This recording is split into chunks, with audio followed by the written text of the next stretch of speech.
사람은 변하지 않는다. 뭐 이런 이야기를 많이 했는데, 윤은 역시 변하지 않습니다. 그리고 총선참패라지만은 윤은 총선참패라 생각하지 않는 거죠. 103석에서 18석으로 5석이나 늘었다. 무슨 이런 생각을 하고 있는 거예요. 그리고 더 이런 이야기 하면은 윤은 애초부터 가만수 이런 생각이 없었던 것 같아요. 한 110석 정도만 하면 좋겠다. 그래서 탄핵을 당하지 않을 100석 이하로만 떨어지지 않으면 되고, 이기더라도 한 110석 정도로만 이기면 가장 좋다. 이런 판단을 했대요. 왜냐하면 120석 이상으로 의석을 확보하게 되면 또 한동훈 잘했다고 난리가 나면서 한동훈 만세를 불러대니까 승리의 요인이 한동훈이다. 이렇게 되면 자기가 레임덕에 빠지잖아요. 그러니까 오히려 한동훈이 미워서 더 많이 이기기를 싫어했다. 이런 이야기까지도 지금 나돌고 있는 상황이니까, 본인이 만약 그런 이야기들이 사실이라면 8석을 한 이 선거에서 참패라는 생각을 전혀 안 하겠죠. 오히려 잘 방어했고 이겼다. 이런 생각할지도 몰라요. 그러니까 바뀐 이유가 없는 거죠.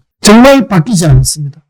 이재명 대표와의 영수회담에서도 전혀 바뀌지 않는다는 거예요. 오히려 더 자기가 강하게 이야기했다는 게 비공개에서 15%, 85% 이야기가 나오는데요. 실제로는 10%, 90% 정도였다라는 게 참석자들의 전언인 것 같아요. 그럴 정도로 문제는 그 전언에 의하면 그 긴 이야기를 대통령이 하는데 정리가 하나도 안 됐다는 거 아니에요. 이리 갔다 저리 갔다 그저 설명이 중언부언이었다. 그러니까 자기가 주장하는 말에 대해서도 명확한 요약 정리가 안 돼 있는 그런 거에서 말이 더 길어지고 그랬다는 이야기도 전해드렸습니다. 그럴 정도로 대통령은 개혁할 의지도 없고 자기만 옳다고 계속 그렇게 생각하고 있기 때문에 충돌은 불가피하다. 분명하게 말씀드리고요. 22대 국회가 개헌하게 되면 더 큰 충돌이 있을 수도 있다.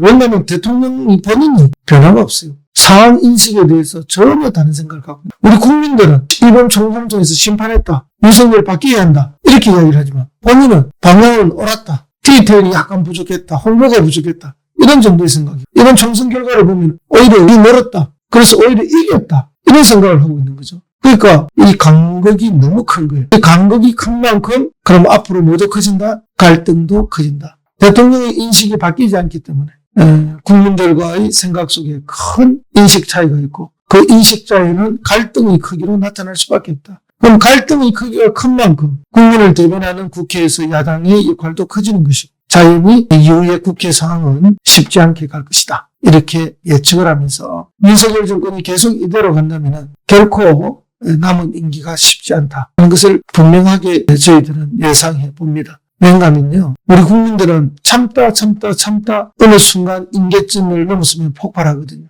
그런 날이 올 수 있습니다. 그렇기 때문에 윤석열 정부가 3년을 잘 유지해 가려면 국민들의 그런 마음을 잘 헤아리고 빨리 국민들이 원하는 방향으로 국정기조를 바꿔줘야 됩니다. 그렇게 해야만 윤석열 대통령도 불행해지지 않는다 하는 말씀을 제가 분명히 드리고요. 만약에 지금과 같은 이런 태도로 계속하게 된다면 우리 국민들의 분노의 임계점이 더 빨리 오게 될 것이다. 그리고 폭발하게 될 것이다 하는 그런 예측의 말씀을 드립니다.